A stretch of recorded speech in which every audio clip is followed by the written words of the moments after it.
नमस्कार, good morning. मैं आपके साथ पूजा राठौर शर्मा।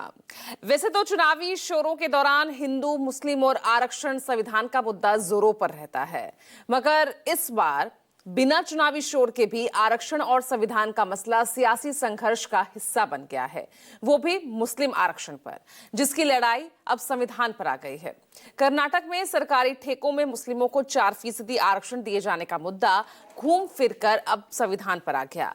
केंद्र की सत्ताधारी बीजेपी ने कर्नाटक की सत्ताधारी कांग्रेस के डिप्टी सीएम के एक बयान को संविधान बदलने से जोड़कर बड़ा बखेड़ा कर दिया है।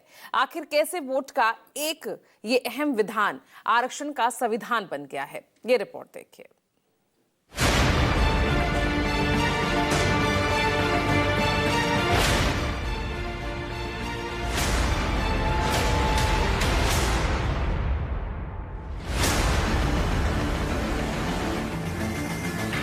One of the senior leader of the Congress party, very responsible Congress leader, who is holding a constitutional post, has made a statement that they are going to change the constitution of India to provide reservation in contract votes to a Muslim community. Now, this statement... कौन सा वो आदमी जिनको कहा देश का संविधान बदलने वाले हैं? देश का संविधान जो डॉक्टर बाबा साहब अम्बेडकर ने बनाया वो कोई बदल नहीं सकता। रिजर्वेशन पॉलिसी को कश्मीर तक डीके शिव कुमार ने फिर से कहा है कि संविधान कांग्रेस ने दिया है, संविधान को बदलने का काम भी कांग्रेस करेगी।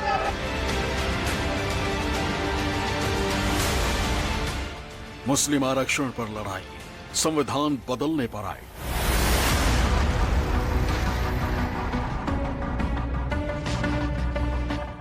कर्नाटक में रिजर्वेशन पर रण, दिल्ली तक सियासी संघर्ष भीषण।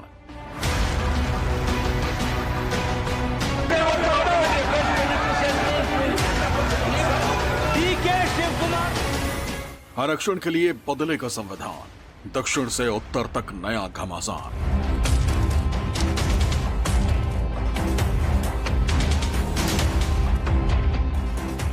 आरक्षण देश की सियासत का ऑल टाइम फेवरेट मुद्दा। आरक्षण जिसका जिक्र शायद ही किसी चुनाव में ना होता हो। आरक्षण जिसके नाम पर छिड़ा घमासान अब संविधान बदलने तक की बात पर आ गया है। अब की बार इस लड़ाई के जद में है कर्नाटक की कांग्रेस सरकार और उनके deputy CM DK Shiv Kumar. Karnataka के deputy CM DK Shiv Kumar के एक बयान ने बेंगलुरु से लेकर दिल्ली तक सियासी गदर मचा दिया। दक्षिण से उत्तर तक सियासी मोर्चेबंदी शुरू हो गई है। बीजेपी के हाथ मानो तीतर के हाथ बटेर जैसा मुद्दा लग गया हो। तभी तो सड़क से लेकर संसद तक बीजेपी कांग्रेस पर आक्रामक हो गई।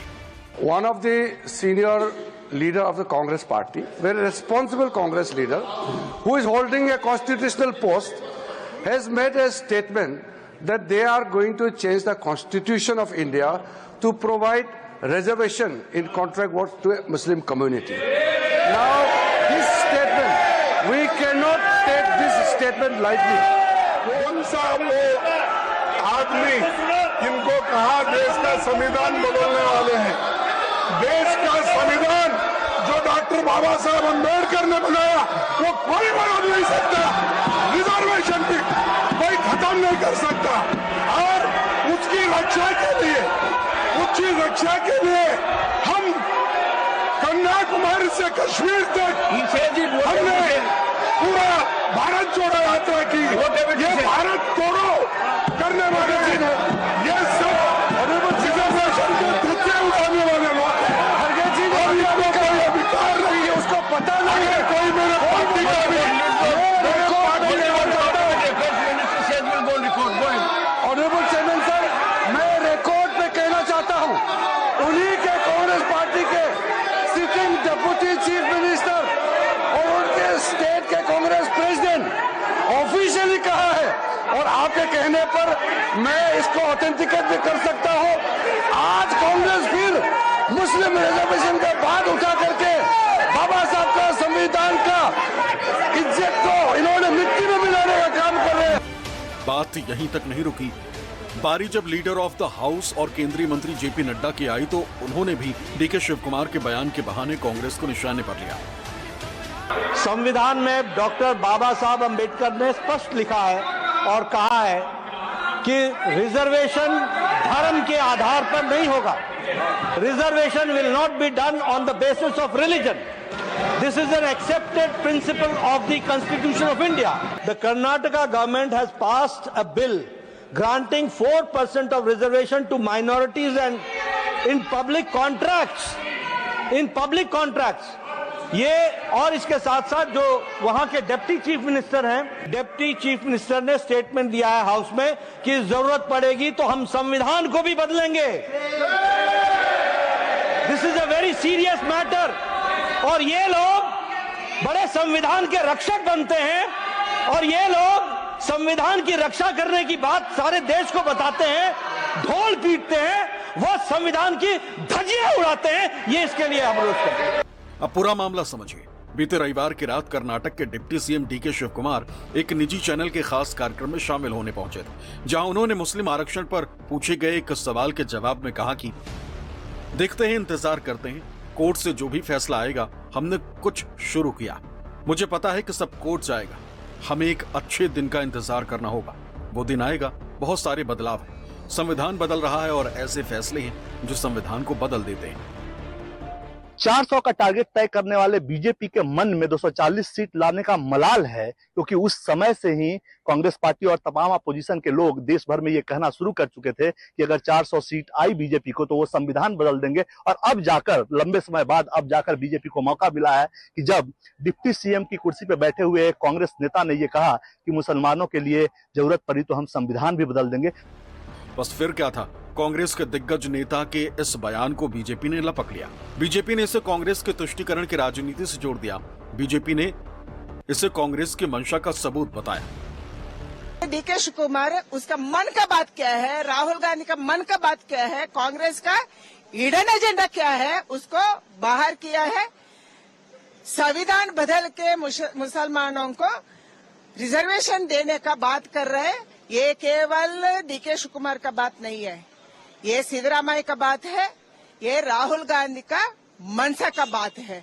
ये देश में चला रहे हैं, हम नहीं छोड़ेंगे, हम उसको विरोध करेंगे एंड लड़ेंगे। कांग्रेस का असली मुख डीके शिव कुमार डिप्टी सीएम के तरफ से बाहर आ गए। कांग्रेस पहले से संविधान विरोधी है और अंबेडकर का विचारधारा का भी पूरा विरोध है, लेकिन उनका लास्ट 2023 और 2024 इलेक्शन में कांग्रेस के वरिष्ठ नेता पार्टी का अध्यक्ष राहुल गांधी ने वो संविधान का पुस्तक उनका जेब में रख के संविधान खतरे में है करके लोगों को दिशाभूल दिया। इस बार उनको असली मुद्दा बाहर आ गए, इसलिए हम डिमांड कर रहे हैं डिप्टी सीएम का उसी स्थान पर हटाओ कांग्रेस पार्टी और देश के लोगों को सामने क्षमा मांगो। कांग्रेस का असली चेहरा आज उजागर हो गया है, कांग्रेस की फितरत आज उजागर हो गई है। डीके शिव कुमार कोई साधारण नेता नहीं है, गांधी परिवार के खास नेता है डीके शिव कुमार। राहुल गांधी जी के बहुत निकट माने जाते हैं डीके शिव कुमार।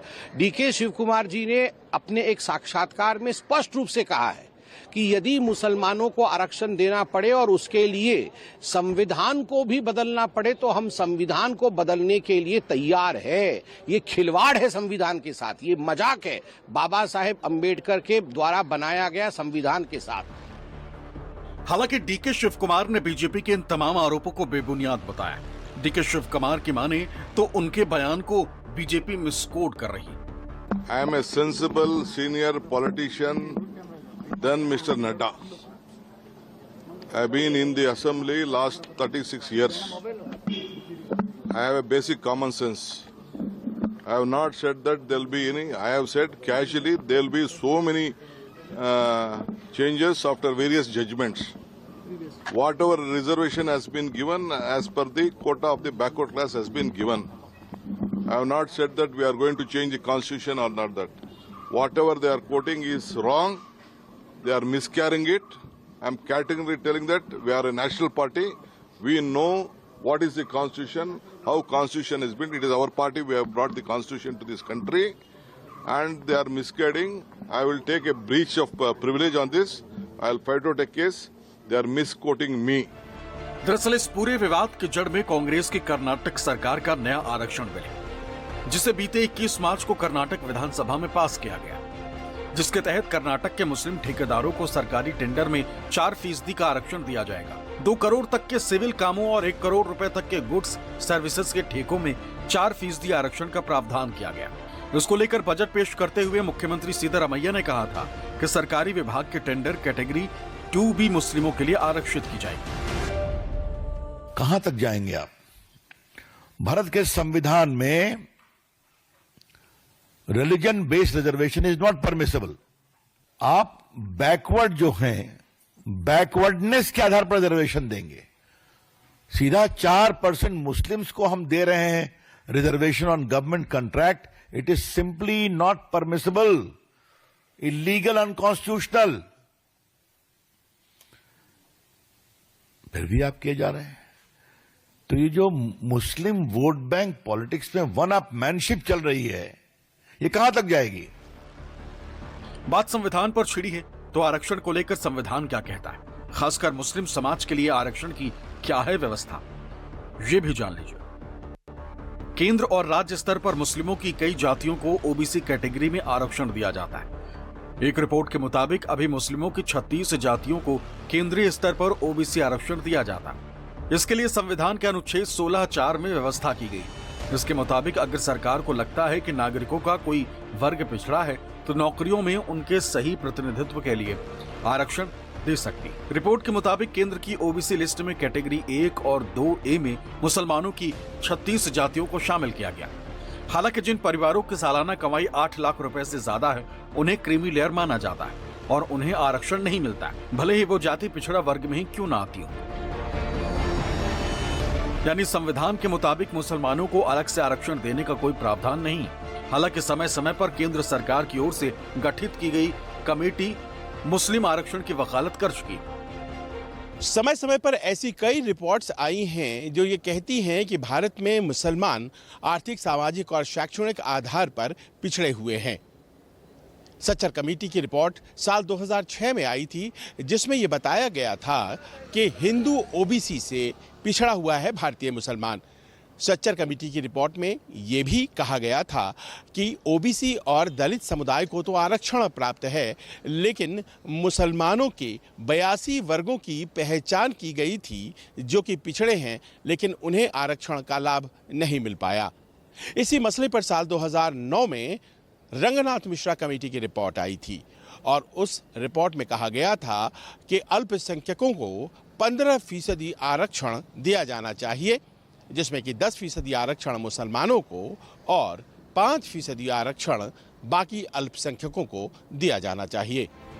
हालांकि भारतीय संविधान समानता की बात करता है, इसमें धर्म के आधार पर आरक्षण का प्रावधान नहीं। संविधान कहता है कि अगर कोई वर्ग पिछड़ा है तो उसे मुख्य धारा में लाने के लिए आरक्षण दिया जा सकता है। मगर देश के कई राज्य ऐसे हैं जहां मुस्लिमों को ओबीसी कैटेगरी में अलग से आरक्षण दिया जाता है। कर्नाटक में भी कुछ ऐसा ही प्रावधान। कर्नाटक में 3 दशक पहले चिन्नप्पा रेड्डी आयोग की सिफारिश के बाद से मुस्लिमों को आरक्षण मिला है। कर्नाटक में ओबीसी को 32% आरक्षण मिलता है। प्रदेश में ओबीसी जातियों को कुल 5 कैटेगरी में बांटा गया है, 1, 2A, 2B, 3A और 3B, जिसके तहत अलग अलग जातियों को आरक्षण मिलता है। कैटेगरी 1 में 391 जातियां और उपजातियां शामिल हैं, जिसमें मुसलमानों की भी 17 जातियां शामिल हैं। इस कैटेगरी में शामिल जातियों के लिए 4% आरक्षण का प्रावधान किया गया। कैटेगरी 2A में 393 जातियां और उपजातियां शामिल हैं, जिसमें मुसलमानों की 19 जातियां शामिल हैं। इस श्रेणी में शामिल जातियों को 15% आरक्षण का लाभ दिया जाता है। तीसरी कैटेगरी 2B है, जिसमें सभी मुस्लिमों को रखा गया। इसमें 4% आरक्षण तय किया गया है, यानी कर्नाटक में सभी मुसलमानों को 4% आरक्षण मिलता है। बाकी बची 3A कैटेगरी में ओबीसी के 50 जातियों को 4% और 3B में 48 जातियों को 5% का आरक्षण मिलता है। इस हिसाब से कर्नाटक में कुल 883 जातियों और उपजातियों को ओबीसी कैटेगरी में 32% का आरक्षण मिलता है। सवाल 2B श्रेणी के आरक्षण को लेकर उठ रहा है, जब कैटेगरी 1 में 17 और 2A में 19 यानी कुल 36 मुस्लिम समुदाय से ताल्लुक रखने वाली पिछड़ी जातियों को 19% आरक्षण मिल रहा है, तो कैटेगरी 2B में मुस्लिम धर्म को ओबीसी कोटा क्यों दिया जा रहा है? बताया जाता है कि ये वही 4% कोटा है जिसे मुंबई सरकार ने खत्म करके लिंगायतों और बुक्कालिंगा में बांट दिया था। बाद में कांग्रेस की सरकार आने पर उसे खत्म करके मुस्लिमों को दे दिया है। हालांकि कई दूसरे राज्यों में भी मुस्लिमों को ओबीसी कैटेगरी में अलग से आरक्षण देने का प्रावधान है। केरल में ओबीसी को 30% आरक्षण दिया जाता है। इसके अंदर ही कुछ कोटा मुस्लिमों के लिए भी। यहाँ मुसलमानों को नौकरियों में 8% और हायर एजुकेशन में 10% कोटा मिलता है। तमिलनाडु में भी मुस्लिमों को आरक्षण मिलता है। यहाँ पिछड़े वर्ग के मुसलमानों को 3.5% आरक्षण मिलता है। रिपोर्ट्स बताती हैं कि इस कोटे में मुसलमानों की 95% जातियां शामिल हैं। इसी तरह बिहार में भी मुसलमानों की कुछ जातियों को अति पिछड़ा वर्ग में शामिल किया गया। अति पिछड़ा वर्ग में शामिल जातियों और उपजातियों को 18% आरक्षण दिया जाता है।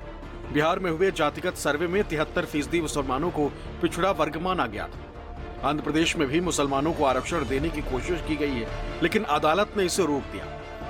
हालांकि बीते चुनाव में आंध्र प्रदेश में एनडीए के सहयोगी टीडीपी ने मुस्लिम आरक्षण का वादा किया।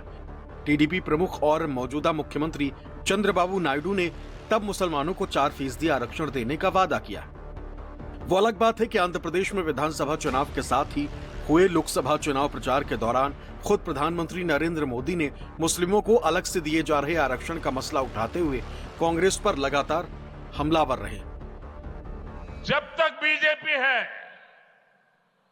जब तक मोदी है, बाबा साहब आंबेडकर ने, भारत के संविधान ने एससी, एसटी, ओबीसी और सामान्य वर्ग के लोगों को जो आरक्षण दिया है उसकी पूरी रक्षा की जाएगी।